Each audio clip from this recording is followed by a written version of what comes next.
Não pecar contra a castidade. Você entende esse mandamento? É o sexto mandamento da lei de Deus, que nenhum, é bom deixar bem claro, nenhum mandamento foi revogado, viu gente? É bom deixar isso muito bem claro, explicitado, e que nenhum mandamento foi perdendo a sua força. Por exemplo, no direito nós falamos do desuso, no direito civil, no direito penal, quando uma coisa cai em desuso. Então a lei pode até inclusive ser substituída, ela pode ser substituída. No caso da lei de Deus, ela mesmo que passe por um momento de desuso ou de incompreensão, ela continua vigente. Os 10 mandamentos, é bom que deixe bem claro, são leis divinas. Você sabe o que significa isso? Que uma lei divina, nem mesmo o Papa, nem mesmo o magistério da igreja pode revogar. É lei que o próprio Deus, diz na palavra de Deus, que Deus, com seu próprio dedo, escreveu naquelas tábuas. Então, são leis eternas. Temos que ter muito cuidado porque, por exemplo, esse mandamento, certamente muitos que estão vendo agora estão dizendo que o padre está falando de uma coisa retrógrada, é que não existe mais essa possibilidade. A castidade não é mais importante, que ninguém mais aguenta. É lógico. Veja bem, num mundo como o nosso, em que o sexismo, que parece ter se tornado a lei, o desejo pelo outro como se fosse apenas um pedaço de carne, é que o outro não tem, como se apenas fosse instinto, o ser humano voltando ao seu estágio animalesco, do desejo a qualquer custo, da sua satisfação, da sua lascívia, do seu desejo animal. Então, o sexto mandamento ajuda a gente a repensar o nosso comportamento sexual. E o que significa isso, né? Primeiro, é dizer que a castidade ela deve ser vivida tanto pelo homem quanto pela mulher. Não é somente pela mulher. O homem e a mulher devem viver. Outra coisa que é importante salientar, que a sexualidade faz parte do projeto de Deus. Faz parte. Então, não é pecado o sexo. Só que para não ser pecado, ele tem que estar dentro de um projeto. Então, Deus quis o sexo. Deus ama a sexualidade humana. Só que ele quer que esta sexualidade esteja dentro de um projeto. E como eu falava no vídeo anterior, eu não posso falar aqui, eu tenho um dever muito grande de falar em nome da igreja e eu não posso falar aquilo que agrade. Então o sexo fora do projeto, fora do matrimônio, ele não é bom. Ele coisifica o ser humano, ele apenas o torna como um ser instintivo, animalesco, e acaba desnorteando a própria vida e o próprio sentido do ser humano. A sexualidade, mais uma vez eu digo, é algo que Deus quer, mas que também esteja dentro de um projeto. Veja bem, por exemplo, um animal que vive dentro de um ciclo, né? Os animais domésticos, como o cão, ele vive dentro de um ciclo, ele convive. Apenas quando a cachorra, a cadela, está no cio, dentro daquele ciclo, é que eles cruzam, correto? O ser humano, então eles respeitam um ciclo. É estranho falar sobre isso, mas eu queria só dizer, o ser humano, ele vive a sexualidade para celebrar a vida. Então, quando as pessoas estão vivendo a sexualidade dentro de um projeto de vida e um projeto de Deus, essa sexualidade ela sempre está aberta à vida. Outro problema eu já toquei aqui, mas eu quero repetir, o quanto que é difícil. Por que nós achamos difícil? Porque a sociedade está cada vez mais individualista, o meu prazer é o que mais importa, tem que ser no meu tempo, na minha hora, ele não está vinculado com o projeto da vida, ele não tem uma corresponsabilidade com o outro. Então, dá para ver que a sexualidade ela está totalmente desnorteada do projeto divino.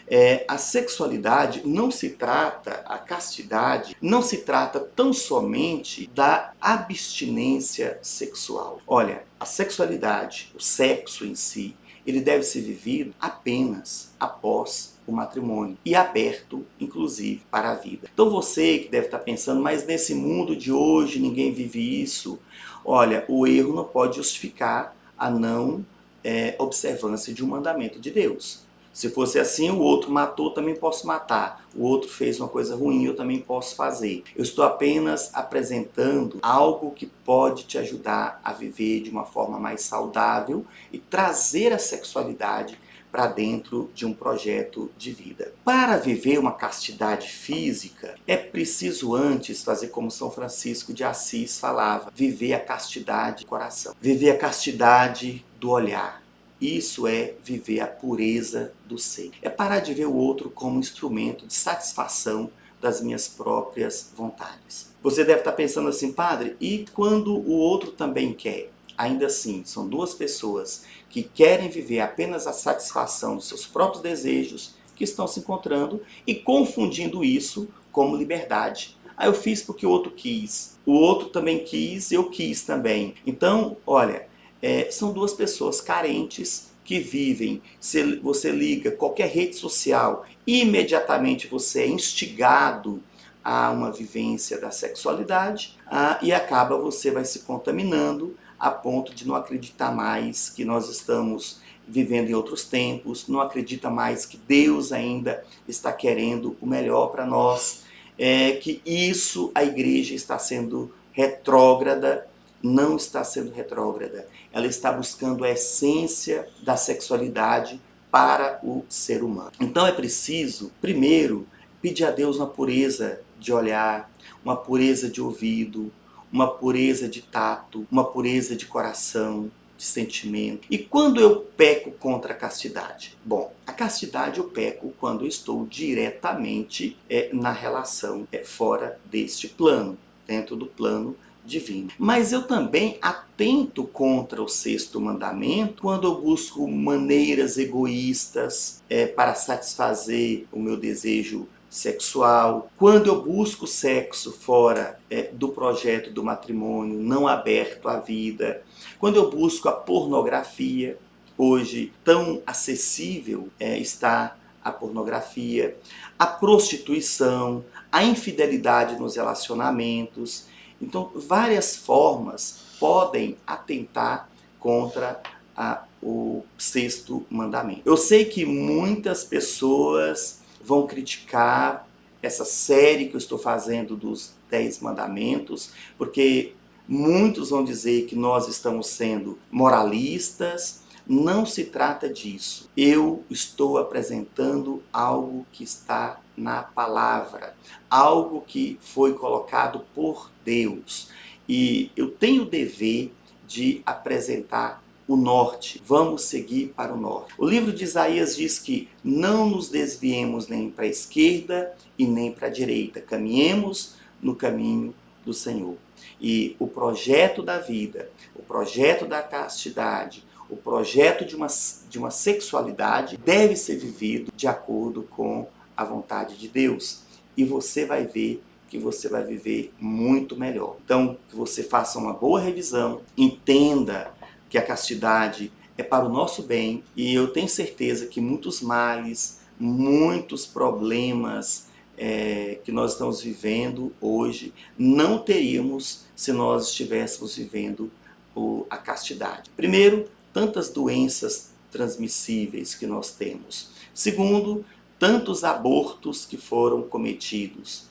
E terceiro, tanta coisificação que nós temos do ser humano. Olha, o seu corpo vale muito para Deus, vale muito para você e vale muito para todos. Pare de se expor, pare de colocar as suas fotos nas redes sociais para aumentar o desejo dos outros. Eu não estou falando só para as mulheres não, estou falando para vocês também, homens.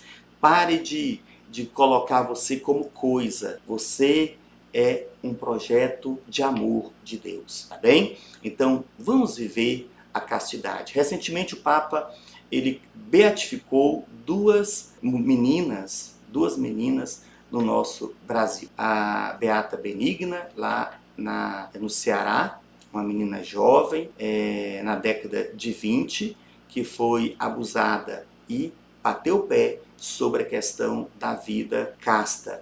E recentemente, em Minas Gerais, em Barbacena, a nossa querida jovem Isabel Cristina, ela que também viveu essa vontade pela castidade. Muitos jovens têm desejo de viver a castidade e muitas vezes outras pessoas que não vivem querem inclusive influenciar os jovens, os homens e as mulheres sobre isso, dizendo que isso é ruim. Cuidado com essas pessoas, porque o sujo sempre quer que o outro também fique sujo para justificar a sujeira e a vergonha que ele carrega, tá bom? Tenha orgulho da sua castidade.